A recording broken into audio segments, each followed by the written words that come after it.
بسم اللہ الرحمن الرحیم۔ السلام علیکم ورحمۃ اللہ وبرکاتہ۔ ناظرین گرامی، آپ کے بچے بڑے آپ سے پوچھیں یا نہ پوچھیں، آپ انہیں یہ ضرور بتایا کیجیے کہ ہم فلسطین سے اس لیے محبت کرتے ہیں کہ یہ فلسطین انبیاء علیہ السلام کا مسکن اور سرزمین رہی ہے۔ حضرت ابراہیم علیہ السلام نے فلسطین کی طرف ہجرت فرمائی۔ اللہ تعالیٰ نے حضرت لوط علیہ السلام کو اس عذاب سے نجات دی جو ان کی قوم پر اسی جگہ نازل ہوا تھا۔ حضرت داؤد علیہ السلام نے اسی سرزمین پر سکونت رکھی اور یہیں اپنا ایک محراب بھی تعمیر فرمایا۔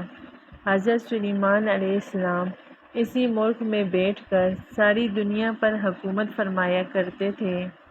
چیونٹی کا وہ مشہور قصہ جس میں ایک چیونٹی نے اپنے باقی ساتھیوں سے کہا، اے چیونٹیوں، اپنے بلوں میں گھس جاؤ، یہی اس ملک میں واقع اسکلان شہر کی ایک وادی میں پیش آیا تھا جس کا نام بعد میں وادی النمل یعنی چیونٹیوں کی وادی رکھ دیا گیا تھا۔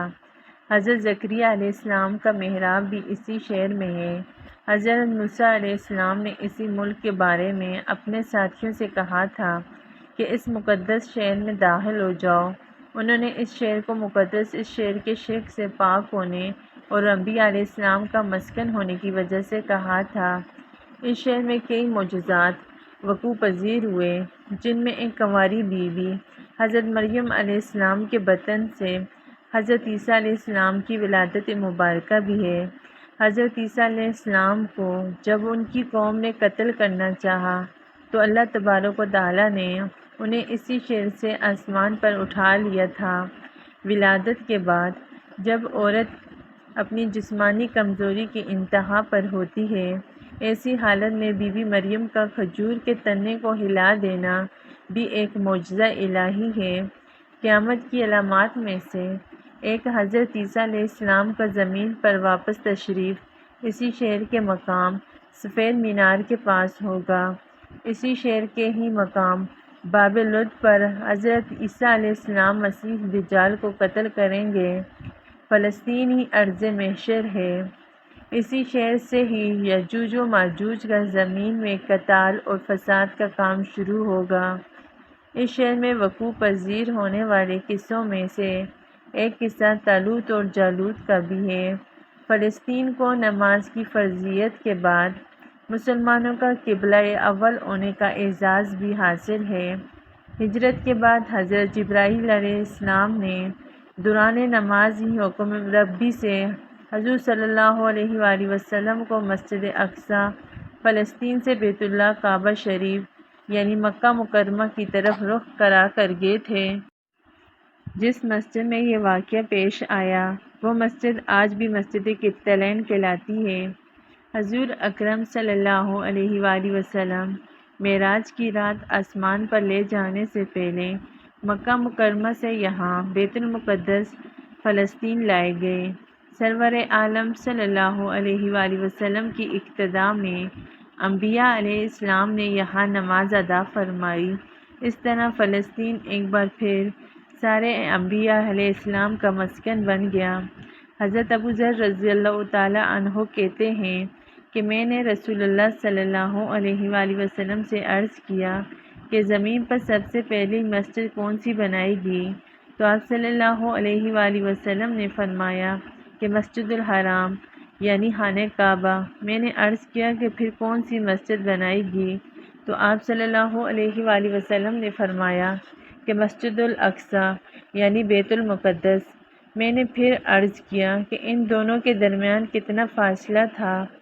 آپ صلی اللہ علیہ وآلہ وسلم نے فرمایا کہ 40 برس کا، اور تو جہاں بھی نماز کا وقت پا لے وہیں نماز ادا کر لے، بس وہ مسجد ہی ہے۔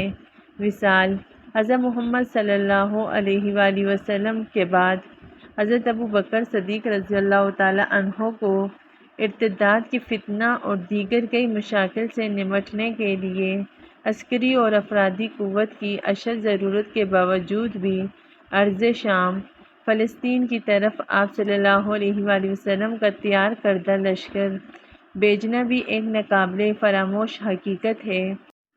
اسلام کے سنہری دور فاروقی میں دنیا بھر کی فتوحات کو چھوڑ کر محض فلسطین کی فتح کے لیے خود حضرت عمر فاروق رضی اللہ تعالیٰ عنہ کا چل کر جانا اور یہاں پر جا کر نماز ادا کرنا اس شہر کی عظمت کو اجاگر کرتا ہے۔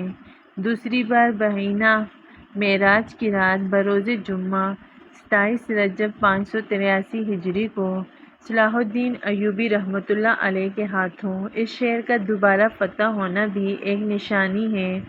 بیت المقدس کا نام قدس قرآن سے پہلے تک ہوا کرتا تھا۔ قرآن نازل ہوا تو اس کا نام مسجد اقصی رکھ گیا۔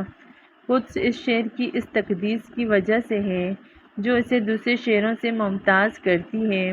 اس شہر کے حصول اور اسے رومیوں کے جبر و استبداد سے بچانے کے لیے 5000 سے زیادہ صحابہ اکرام رضوان اللہ علیہ اجمعین نے جام شہادت نوش کیا اور شہادت کا باب آج تک بند نہیں ہوا، سلسلہ ابھی تک چل رہا ہے۔ یہ شہر اس طرح شہیدوں کا شہر ہے۔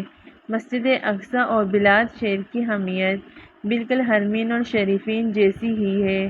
فلسطین کی عظمت کا اندازہ اس بات سے بھی لگایا جا سکتا ہے کہ یہاں پر پڑھی جانے والی ہر نماز کا اجر 500 گنا بڑھا کر دیا جاتا ہے۔